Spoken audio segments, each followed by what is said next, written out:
Friends, welcome to my channel learn try and repeat.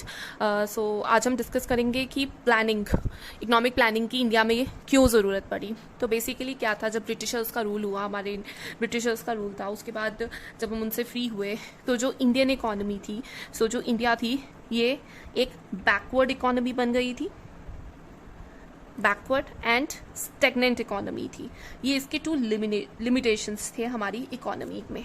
और जो backward economy वो होती है जहाँ पे level of output and productivity वो बहुत कम होती है, बहुत ज़्यादा लो होती है, ठीक है।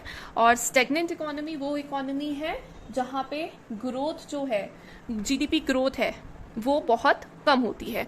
जहाँ पे जीडीपी ग्रोथ बहुत कम हो रही थी, तो ये दो लिमिटेशंस थी जो हमें फेस करनी पड़ी हमारी इकोनॉमी को।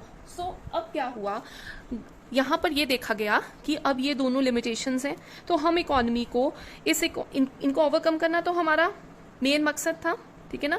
बट अगर हम कहें कि इनको ओवरकम करने के लिए, तो कहता हम मार्केट फोर्सेस पर फ्रीली नहीं छोड़ सकते थे कि अपने आप market forces of demand and supply act करेंगी और हमारी इकोनॉमी ठीक हो जाएगी। ऐसा पॉसिबल नहीं था। पर नीड किसकी थी, क्यों ज़रूरत पड़ी इसकी, ये तो पॉसिबल नहीं था। तो मेन क्यों पड़ी, क्या किया हमने, हमें किस चीज़ की ज़रूरत थी, हमें थी कि हमें ह्यूज इन्वेस्टमेंट की ज़रूरत थी, ह्यूज इन्वेस्टमेंट। और जो इन्वेस्टमेंट है वो कहाँ से आएगी, it should be supported by government, मतलब गवर्नमेंट देगी, क्योंकि यही हमें ग्रोथ की तरफ लेकर जा सकती है।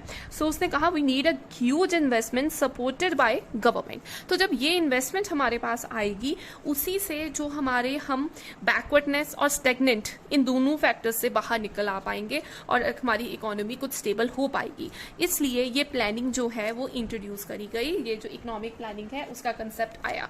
इसलिए यहाँ पर इकोनॉमिक प्लानिंग करी गई, इकोनॉमिक प्लानिंग। आई होप ये आपको क्लियर है, और अगर आप ऐसी कुछ और शॉर्ट वीडियोस भी चाहते हैं तो कमेंट सेक्शन में पोस्ट करें। Thank you.